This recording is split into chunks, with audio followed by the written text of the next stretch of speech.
Many people ponder, do we even have a soul? From Plato to Ryle, the responses are endless. But will we ever come to a conclusion, and will we ever know if we really have a soul?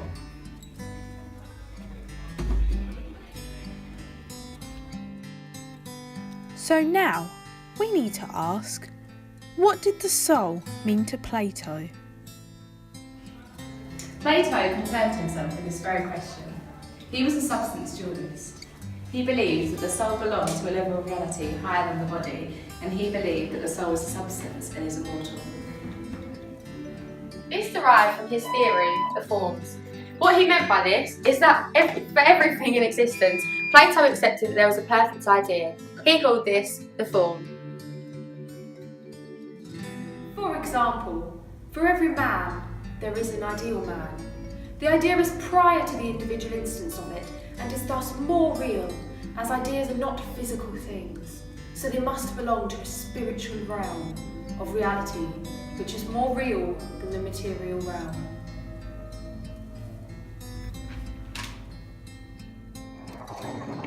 Think of it like this. The soul wants to travel into the realm of heavenly ideas and to understand them, but the body wants to be involved in worldly matters to do with the senses.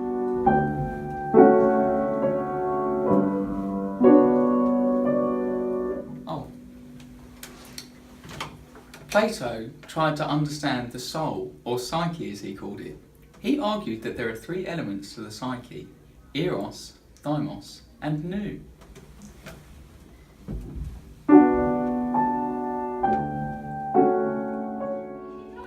Eros being the appetites, desires, and emotions of an individual. Thymos being the heart and conscience of an individual. Nous being the mind, intellect, and reasoning of a person.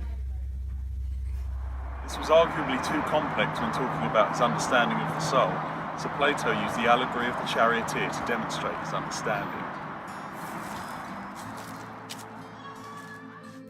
Imagine a charioteer steering two horses, one black and one white.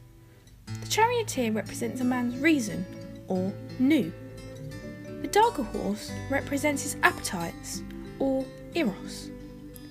The white horse represents man's conscience and spirit, or thymos. This, Plato then argued, demonstrates how reason guides both appetite and conscience. Plato then goes on to say that the charioteer joins a procession of gods, and its destination is the ridge of heaven. In other words, it aims to reach the forms in a new spiritual realm. So this is how Plato saw it. Do you agree with Plato? Do you think we have a soul? And do you think it's a tripartite soul like Plato did? Or are you more of a materialist like Gilbert Ryle? Who is Gilbert Ryle? Gilbert Ryle was a British philosopher in the 20th century. He was a representative of the generation of British ordinary language philosophers who shared Wittgenstein's approach to philosophical problems. Ryle's view argues that mental events are physical events occurring to physical objects. He famously attacked dualism by calling Descartes' model the ghost in the machine. The ghost is the mind, and the machine is the body. Ryle rejected the idea of the mind as a different kind of thing from the body. He called it a category mistake.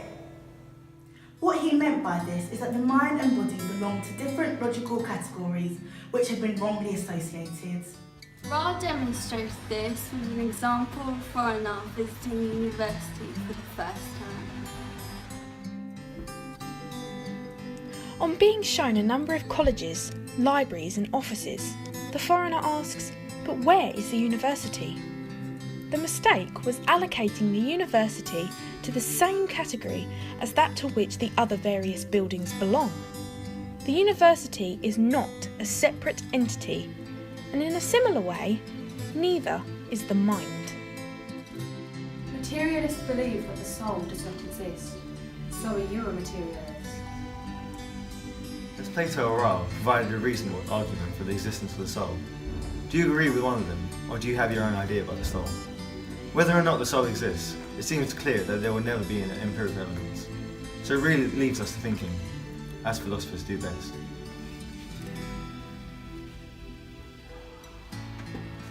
I'm an RS teacher and I approve this message.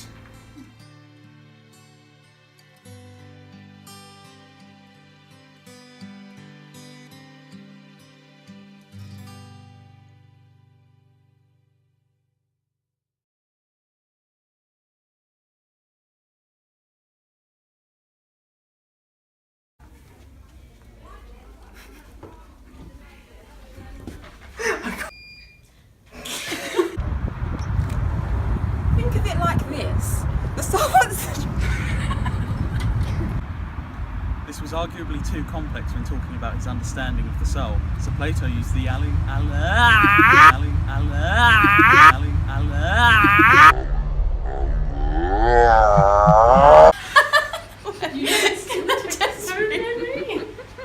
Or are you more of a materialist, like Gilbert Ryle?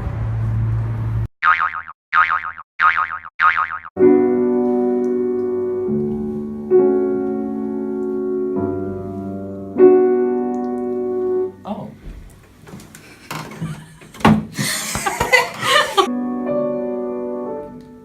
Oh. Plato tried to understand the soul, or psyche as he called it. You just Eros, Thymos, and The ghost is the mind, and the... Ryle's view argued he can't laugh. He famously attacked dualism by calling Descartes' model the ghost in the machine. Has Plato or Ryle provided a reasonable Has Plato or Ryle provided a reasonable Has Plato or Ryle provided a reasonable argument for the existence of the soul? See, I've got no.